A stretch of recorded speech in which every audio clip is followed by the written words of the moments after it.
Hello, hello, hello, and welcome back to another episode of This Is Me Attitude Podcast with me, your one and only host, Rachel Hills, just a girl in her 20s, trying to figure this crazy life out and bringing you along the way every single step of the way. And today is absolutely no different, as I say every single episode, because it doesn't change. I'm here to share my faith in God. I'm here to talk to guest speakers that share their faith in God. And guess what? We have another guest speaker, and I am pumped about this guest speaker because it is one of my dear friends that I have met through my church, and I'm so blessed that God has put her in my life and that I've gotten to meet her. And the guest speaker is Jay. And she talks about her brand new business that is coming out this Friday. I repeat, coming out this Friday. She's launching, and you better go over and check her out. So let's dive into my conversation with Jay.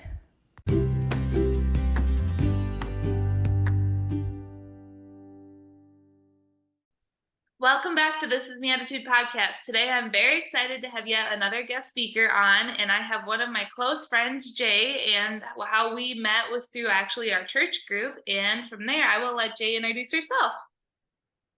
Hi, I'm Jay. I'm 28, almost 29. I am a wife and a sister and a daughter and a mom to 3 dogs and 2 cats.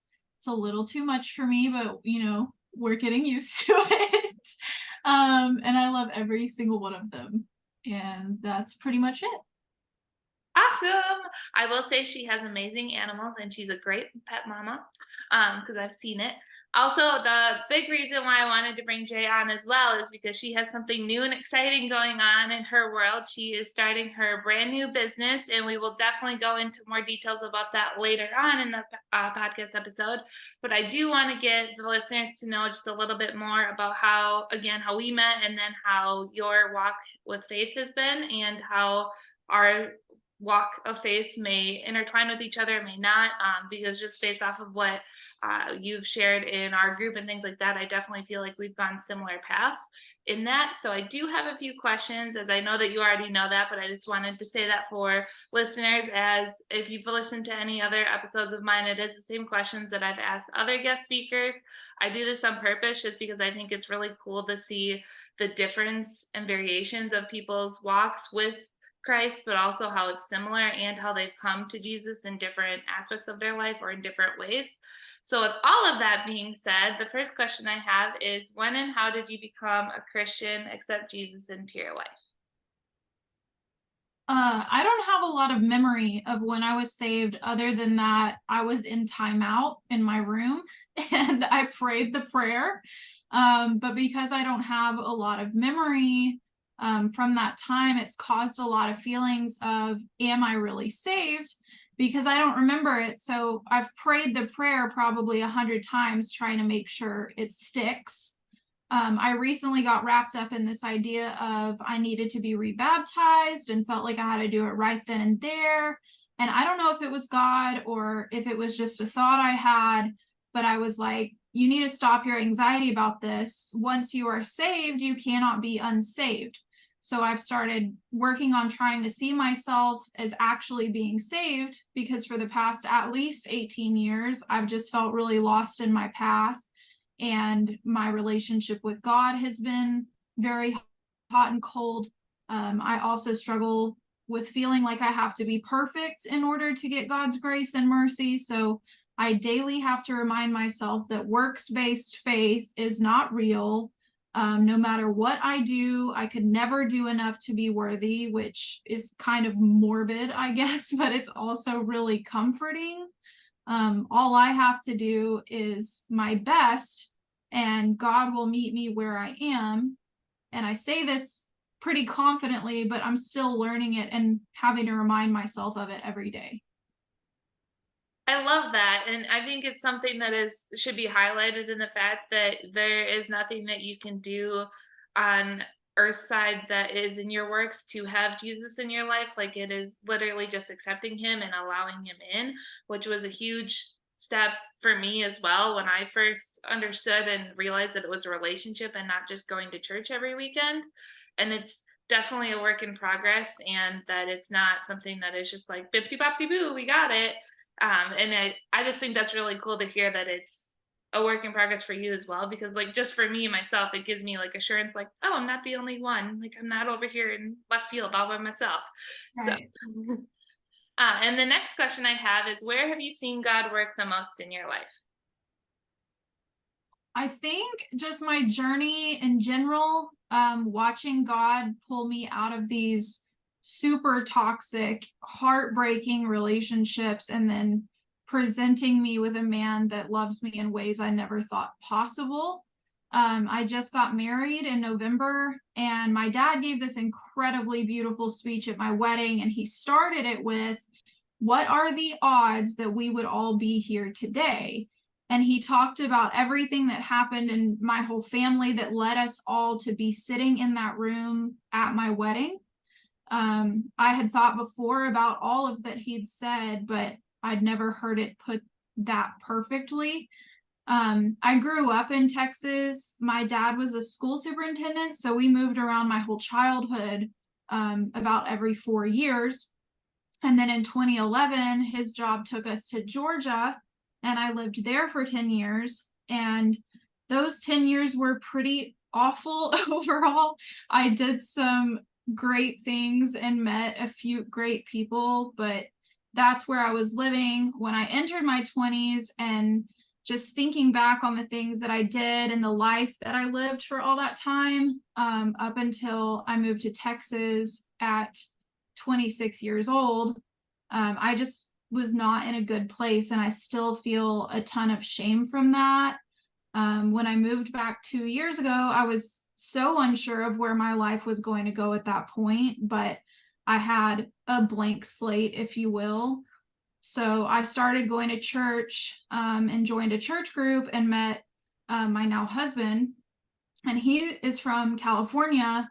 He moved to Texas in 2011, and had he not moved to Texas, we wouldn't be together. So all these things had to happen for us to be married.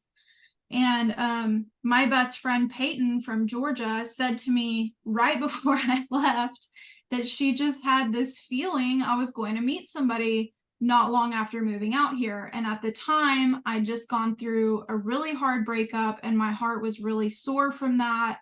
And I was just in a season of like pure hopelessness.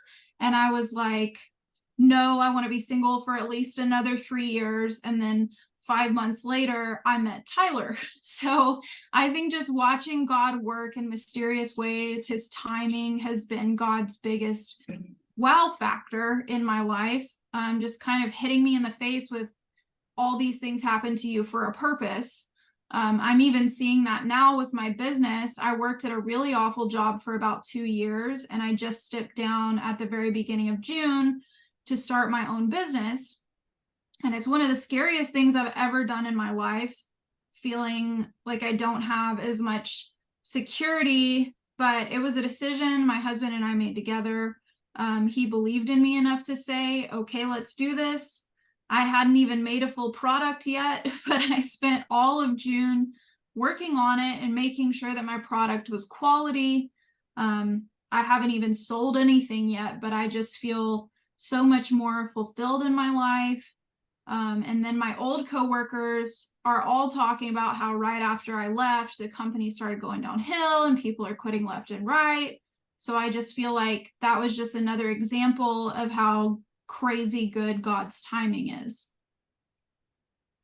Yes, yes, yes, yes to it all. That is an amazing way, I think, to really enunciate it. And I also think it's really cool how your dad was able to have that speech at your wedding, because like it is true that our family lines and like people before us, everything they did like does represent in our lives and how we came to where we're at now.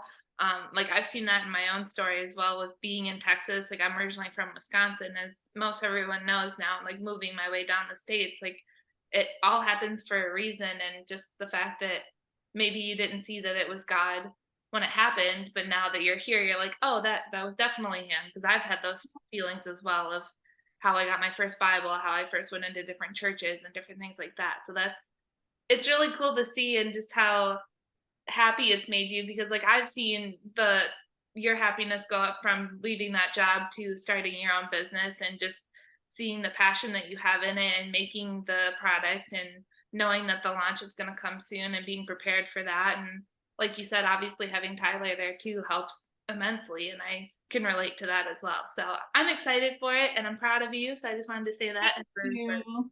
You're It's very welcome. exciting.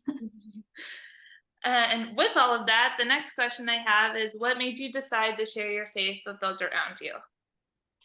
I'm still really working on that. I've never been unsure that God exists, but I think because my relationship with God wavered, I feel like I'm a beginner Christian, if you will. So I'm still kind of learning how to even bring up the topic. I want to talk about, like, man, God really is doing work in my life and I can literally see it. I know it's Him. I want you to know about it. And I think I do that on my social media, but outside of church, I don't really find myself doing that just yet in person. But I do think I'll get there. Awesome. I can relate to that as well. I've noticed that it's been easier and easier for me to like post it on my social media or talk about it on the podcast. But then if it's out in like Walmart and somebody's like, "Hey, what about God this?" And I'm like, yeah, he's a good guy." I don't know what else to say. Right. um, so yeah, so I mean that pretty much wraps all of that up. And now the biggest question of the hour is what made you decide to jump into your business? And if you wouldn't mind explaining what your business is all about to the listeners. Sure. So, my business is the little Mickey Mouse ears that people wear to the parks. I've loved Disney ever since I was a kid. And I think everyone I know pretty much grew up on Disney movies. When I was in fourth grade, I was watching the Disney Channel. They start playing commercials for Disney World, telling people to come to the parks and meet Mickey Mouse. So I begged my parents, like, can we go? Can we go? And so they surprised my brother and I and took us on spring break that year. And on our first day, I was so excited. And I remember telling my parents, I just want to sit on the edge of the ride so I could see everything. And our first day there, we go on this really tame boat ride in Epcot called Living with the Land that's made for like children and elderly people. Like it is the most tame ride. And it walks you through things about the environment and different types of landscapes. You get to see like the greenhouse where Disney grows all of their own food to send out to like their restaurants at the resort. And we entered this like rainforest part, and I see these bumps in the water ahead of me. And I didn't know what it was until this alligator got up and opened its mouth right next to me. And I screamed directly into my dad's ear, like bloody murder into his ear. And I jumped over him and my brother in the boat to get to my mom. Like I was terrified. And that alligator was only like 3 feet wide. So just imagine me jumping over like so fast. It happened so fast. But this was an animatronic alligator, but Disney does everything super realistic. And on top of that, I'd never seen an animatronic before. So I had no idea this thing wasn't real. And so they didn't let us ride anything else for the rest of the week that time. So that happened our first day. And no Haunted Mansion for the rest of the week. No Haunted Mansion, no Tower of Terror, no test track. Like we just watched shows and rode really tame like Fantasyland rides the whole time.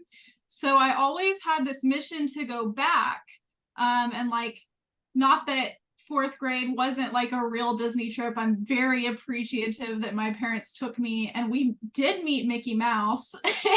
And it was a great time like watching the shows, but I wanted the adult trip where I could ride the rides I wanted to ride. So in 2020, my mom and I went back when COVID was a thing, and no one was at the parks. And my mom and I decided to ride the Living with the Land that the alligator was on. And it's now so far down in the water, it just looks like a shadow. So I'm not sure how long it has been operating, but I'm pretty sure they turned it off because of me in 2004. And here we are almost 20 years later, and they still have it. Well, Disney animatronics have it an A mode and a B mode. And A mode is where it's fully functioning, and then B mode is where it's turned off. So they've had this alligator in B mode for like 20 years. I just know it's because they had a kid screaming bloody murder on this tame ride. But so my mom and I were there, and even though we wore masks the entire time, I just felt the magic, and I was so happy, even if I was exhausted. And my mom and I wore these little Mickey ears we got from Disney or from Etsy. And then I went back not long after with another one of my friends, and then went back again with another one of my friends. And I just wore these ears every single time. The idea to make them literally came to me out of the blue one night. I usually get these crazy ideas at night, but by the next morning I'm over it. So this one stuck, and I just decided this is what I'm going to do. And I really believe that Disney has lost sight of what Walt's vision was for the company and for the parks. And I want to try to bring a little bit of Walt's magic to people when they open a box of ears. Like, I just want people to feel like their dreams can come true if they work for them. So that's really why I'm doing this. That's awesome. And it's cool to see that you have like a full story behind it. And the fact that it started from childhood is so cool to see how it progressed, and that you had the idea and it really stuck. I can relate to having a ton of different ideas, and I'm like, oh, I want to do this and this and this. And then I'm like, oh, just kidding. None of Yep. that will work. We dream, but it doesn't always come to fruition. Yes, exactly. And then with that, like, it's just cool to see that it is now a physical product. Like, before we were on the podcast, she was showing me some of the pictures of the different designs that are coming out. I'm super excited to see them in person because they all Yeah. look fantastic. And then the other question with that I had is, what, other than like the obvious reasons of the name of the company, like, is there any other thing behind your actual name of the company, or is it just because that's what it is? Yeah, I mean, they had the MouseketEar Club. Um, it's um the MouseketEar Club, I think, was the name of the TV show where like Britney Spears and Justin Timberlake and Christina Aguilera, like, they all got their start on that show. Or no, that was the Mickey Mouse Club. It wasn't the MouseketEar Club, it was Mickey Mouse Club. But I actually didn't remember that Mouseketeer was a word that they use in Disney. And I was thinking about that meme that people post that says something about a Mousetool. It's like a Disney kids show. And I was like, oh, wouldn't it be funny if I could like take that and then put ears in it somewhere? So that's what I was trying to do. And so I finally did that. And then I had like 3 other names, and I was going back and forth between this one and one other one that was Walt's middle name is Elias, or was Elias. So I was thinking Elias and Co. or whatever. But I just thought Mouseketeer was really cute, and it sounds like a little boutique. So I went with that one. No, I agree, and I think it's an awesome name because it definitely shows like what exactly you're selling too as well. That is easier for, I think, buyers to do that. Yeah. Then with that, because I know that you talked earlier about launch is not quite yet. When is launch, and where can people find the ears? It is this Friday, July 14th, and we'll be on Etsy, but for social media, you can find me on Instagram and Facebook. And then when we launch, we'll actually post the link for the shop. But my Instagram is out at MouseketEar Co, which is MouseketearCo. And then my Facebook is facebook.com/MouseketEar Co. Awesome. I'm excited to get my own pair, so I hope everyone out there gets their own pair as well. And moving on to the next question is, what is your favorite part about church overall or individual service? So my church is just our Thursday night group, really. I listen to sermons throughout the week, but I go to group for the community, and I just finally feel a sense of belonging. Like, I really was nervous originally about coming to group, and then Kaylee was like, come on, like, it'll be good for you. I think you're really gonna like it. And I was like, no, because my husband and I were burned really badly by the group we were a part of when we met. And especially hearing it was a group of all women, I was just nervous about being there, being like drama happening and judgment. But I went and I just opened up my whole life to these women and told them everything. And I was just met with such acceptance and love. And I've just never really felt that from any friend group before. So it was just really beautiful. And I continue to go back every Thursday, even though I don't want to sometimes. And every time I do, I'm glad I did. We can just talk about our lives openly because the lessons we have aren't lectures, they're discussions. So I can share my story and other people share theirs. And it's just been a really cool thing to be a part of. That's awesome. And being a member of that group, it's exciting to hear that other people get the same experience and feeling that I do because with being new to Texas and trying to find a church home because I've never had a church home before this and all of that, and then going, oh, let's jump into a room full of strangers. That sounds like a good idea. I was nervous as well. So it's exciting to hear that the warm and welcoming feeling is reciprocated because I know that it's a big scary thing, especially when it's a room full of strangers. And that's also why, or how, like I said before, how we met, and then why I wanted to bring Jay on as well to talk about our business. But the fact that both of us are growing in our faith. And I feel like the way that we've been growing is similar in aspects of how we didn't have a strong faith or we haven't lived in Texas our whole life.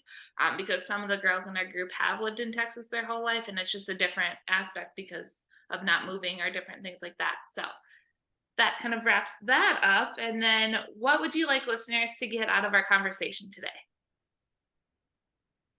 I think just know that God really does have a plan for your life. Even when you feel like you're at rock bottom and you're just exhausted with your life, there's a reason that you're going through whatever it is that you're going through. And know that God loves you, and there are tons of people throughout your lifetime who will love you. So just know that whatever you're going through, that things do get better. You may not have all the answers right now, but someday you will. That I can tell it comes right from the heart when you're saying that because it is true. And just the way that you've come across saying it, I very much appreciate it. And I know that it will help somebody because it is, you go through seasons in life, or I should say, I've gone through seasons of life. And while I'm in the middle of it, I'm like, why did that happen? Or why did this happen? And then all of a sudden, like a month or 2 years later, I'm like, oh, that's why. And like, it basically feels like it hits me in the face sometimes. So I definitely feel like a listener out there will relate to that, and that hopefully that has really sunk in and hit home with them. And maybe it's the third or fourth time that you as a listener have heard it. It's real, it's true. So please take that in with as much as you can because God does love you. Like I say at the end of every episode, I know that it sometimes sounds like cliche or like repeated, but it is true. And that's why I do say it. And that's why I have all the conversations that I do about faith, and that it is just enunciating even more coming from not my mouth and coming from Jay. So thank you. And I basically already asked this before, but we can say it again. Where can people find you after our conversation, and website, social media, all the things that you would like to promote your business or to have any questions that come up from the episode? Sure. So on Instagram, it's at MouseketEar Co, MouseketEarCo. And my Facebook is facebook.com/MouseketEar Co. Perfect. Well, thank you so much for coming on. It was an absolute pleasure to talk and just get to know more about the faith walk and more about the business. I'm super excited for these years to come out and to see all the success that comes from it. So thank you so much, Jay. Thank you very much.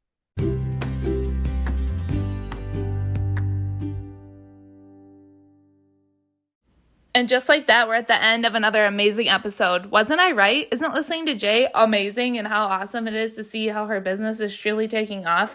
And I cannot say this enough. Go get yourself some ears. Go get yourself some Disney fun.